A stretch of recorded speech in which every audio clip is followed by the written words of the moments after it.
సంక్రాంతికి వస్తున్నాంకి సంబంధించిన సక్సెస్ మీట్లో మాత్రం అల్లు అరవింద్ ఓ సినిమా ఇంత ఇంకో సినిమా ఇంతకు తీసుకెళ్ళావు దిల్రాజు అంటూ కామెడీగా మాట్లాడిన మాటలు కాస్త అటు మెగా ఫ్యాన్స్ని అయితే కొంచెం రెచ్చగొట్టాయనే చెప్పొచ్చు. ఇక ఆయన క్షమాపణలు చెప్పేంత స్టేజ్ వరకు అయితే తీసుకొచ్చారు.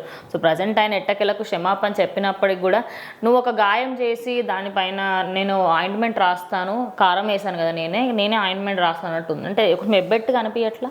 ఖచ్చితంగా అల్లు అరవింద్ గారు అయితే సభాముఖంగా అందరికీ రామ్ చరణ్ గారికి అయితే సారీ చెప్పడం జరిగింది. ఎందుకంటే వాళ్ళ అభిమానులందరూ కూడా ఫైర్ అవడం జరిగిందనమాట అల్లు అరవింద్ గారి మీద. ఎందుకంటే ఆయన మన సంక్రాంతికి వస్తున్నాం సక్సెస్ ఈవెంట్లో ఆయన మాట్లాడుతున్న దిల్రాజు ఈ సంక్రాంతికి ఒక సినిమాని ఇక్కడ పెట్టి ఒక సినిమాని అక్కడ పెట్టాడు అంతంతో ఫ్యాన్స్ అందరూ కూడా చాలా హర్ట్ అయ్యారని చెప్పొచ్చు. ఎందుకంటే డైరెక్ట్గా గేమ్ చేంజర్ మీద సెటైర్ వేశారు. ఎందుకు మీ ఇంట్లో వాడే కదా అతని మీద వేయాల్సిన పని ఏంటి అని చెప్పి కూడా అందరూ కూడా ఫుల్ వాయించేశారనమాట సోషల్ మీడియాలో. ఆ విషయం ఆయన దాకా వెళ్ళి సో మరి తండేల్ ప్రమోషన్ సక్సెస్ సెలబ్రేషన్స్లో అయితే మాత్రం ఖచ్చితంగా ఆయన ఈ విధంగా మాట్లాడారు. ఎందుకంటే తను నా ఇంట్లో పిల్లాడు, ఎందుకంటే మా మేనల్లుడు, సో నాకు నా కొడుకుతో సమానం అన్నట్టుగా చెప్పి అతను నేను ఎందుకంటాను మీరు తప్పుగా అర్థం చేసుకున్నారు, సో ఒకవేళ ఎవరైనా మనోభావాలు దెబ్బతినంటే సారీ అని కూడా చెప్పారనమాట ఆయన. సో అసలు ఆయనకు అంత అనవసరంగా నోరు చేరాల్సిన అవసరం లేదు, ఇలా సారీ చెప్పాల్సిన అవసరం కూడా లేదు. ఎందుకంటే వాళ్ళంతా ఒక ఫ్యామిలీ, సో చూసే ఆడియన్స్ పలు విధాలుగా చూడటం, ఆయన ఏదో ఒక మాట అంటాం. ఎందుకంటే ఆయన వాంటెడ్లీ అని ఉన్నాడు, ఖచ్చితంగా ఏదో సరదాగా జోక్లీగా ఇంకో ప్రొడ్యూసర్తో మాట్లాడుతున్నట్టు అన్నారు.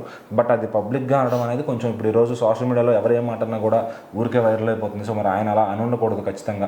సో ఇక నుంచి మరి నెక్స్ట్ మెగా హీరోల గురించి ఆయన ఇంకా బయట ఎక్కడ వేరే సరదా కూడా ఒక మాట అనకుండా ఉంటే బెస్ట్. ఎందుకంటే మళ్ళీ ఆయన్ని అనాల్సి వస్తుంది, అంటే అనాలన్నా కూడా బాధే కానీ జనాలకి.